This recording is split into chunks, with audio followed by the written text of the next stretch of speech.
Hello, everyone, and welcome back to yet another political episode. So, Red Eagle Politics just released a video a couple hours ago talking about the Trump potentially winning a uh, unconsecutive second term thanks to non-consecutive, I should say, thanks to third parties. And I could say this is pretty accurate, although I wouldn't say this is going to aid Trump more, but we're going to go over a couple scenarios in history that third parties have helped both Republicans and Democrats when it comes to these elections. So we're going to get started talking about the 2016 election because that was a very recent election where third parties really flourished when it comes in this election here.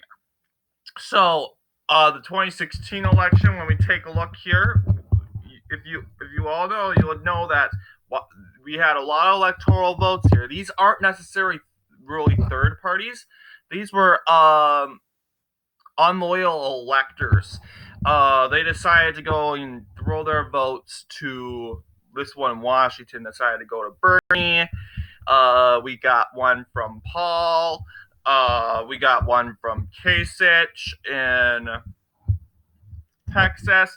So as you see, we are seeing a lot of electoral votes. This is because of the controversy of both Donald Trump and Hillary Clinton.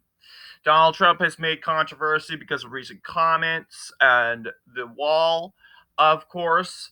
And then we have Hillary Clinton, which she is very controversial when it comes to her emails. And basically, the emails, Benghazi, Epstein's client list, a lot of stuff here that she had made controversy of. And not many Americans like Trump or Clinton. And that's why third parties very well are on the spotlight in this specific election. You'll see the Libertarian Party really benefited in this election, although Johnson, the third party runner, Gary Johnson, the Libertarian guy, he did not win, but he made the Libertarians do the best outcome in its whole history, and they only got 3% of the popular vote. That's very well good for a third party. For Libertarians, here. Results by state. No.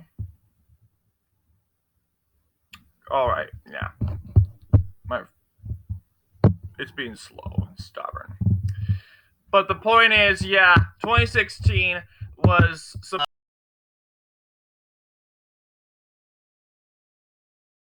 over Hillary.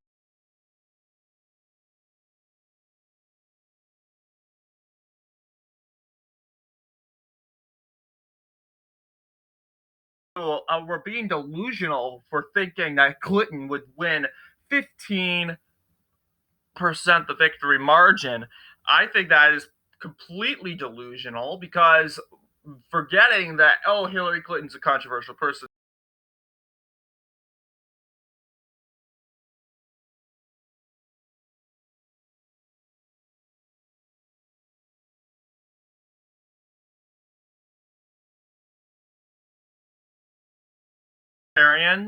We're going to take a lot of the votes, the Green Party, etc. So, yeah, I can't really pull it up for you all. My computer is being trashed as usual. So, but to make times quicker, we're going to jump right into our second election, and that is the 1992 election. That election was actually supposed to be a Republican victory. But if it wasn't for Ross Perot of the Independents, Bush would have won. No doubt on it. Because Ross Perot, I want to believe he's a very conservative guy, and a lot of people were frustrated with Bush. They did not like Bush with his Persian Gulf War, the increase of taxes. However, he had a generally good approval rating. Despite this, a lot of Republicans didn't like him, and that's what swayed them over to Ross Perot along with some Democrats. Democrats went and followed Bill Clinton. Of course, Southern Democrats in general, like in Arkansas, even Republicans in Arkansas followed the Clinton way. But Ross Perot, he really took 18% of the Republican Party that initially formally voted for Bush. That threw him to 37%. Bill Clinton just ahead by like 6 points over Bush. And Bush would have beaten Clinton undoubtedly by like 10% of the victory margin, winning the Electoral College and the electoral vote if it weren't for Ross Perot. So it comes to show that even Republicans, the third parties, can even hurt Republicans. And that's something to really keep in mind. Libertarian Party tend to be more conservative. They're big tent, very centrist. They have left-wing and right-wing factions, but then again, they have the conservative vibe.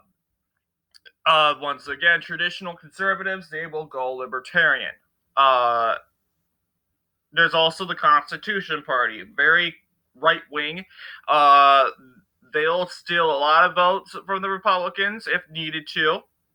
But that party is very unpopular now because the Republican Party has flourished with conservatism lately, and the Constitution Party is basically Republican Party 2.0, basically. Then comes, without the rhinos, basically, I should say. There is, I'm trying to think here, there's the Reform Party. The Reform Party, center. I would say they'd steal more votes from Republicans too. But the only party that seems to be a huge threat for Democrats is the Green. And then there's the No Labels Party, which is center, hardcore center, centrist. They'll throw out anyone who seems to be left wing or right wing. They want center. They want no labels of the right or left on them, which I support. I mean, this country's gotten really crazy with the right and left thing. It's ridiculous. But the no labels is probably going to get a lot of moderates. It depends on who's going to be running. They're going to choose Andrew Yang. I could see Andrew Yang stealing some votes. When it comes to this. But once again, guess what? Breaking news. People don't vote. Electors do. So, wonderful electoral college. They will vote. They're supposed to vote, but then there's unfaithful electors. So it really depends. So, yes, third parties can help Trump win, but then again, I think a lot back in 2016 it was less radical. They were more open-minded. There were like liberals going for the Libertarian Party. Now I think there's going to be a lot of liberals going for the Green Party, depending on what candidate they're going to pick. So it goes both ways. So here's my general prediction when it comes to a third party involvement. So I'd say Trump would probably prevail in the close states. I have him prevailing in Pennsylvania. Well, yeah, we need to put the names in there. Trump, Biden. We have the usual here. West Virginia, I'm going to have go for Biden, of course. South Carolina, North Carolina, Pennsylvania, Florida. Okay, yeah, I can go on and on. Ohio, Indiana, Michigan will go for Biden here.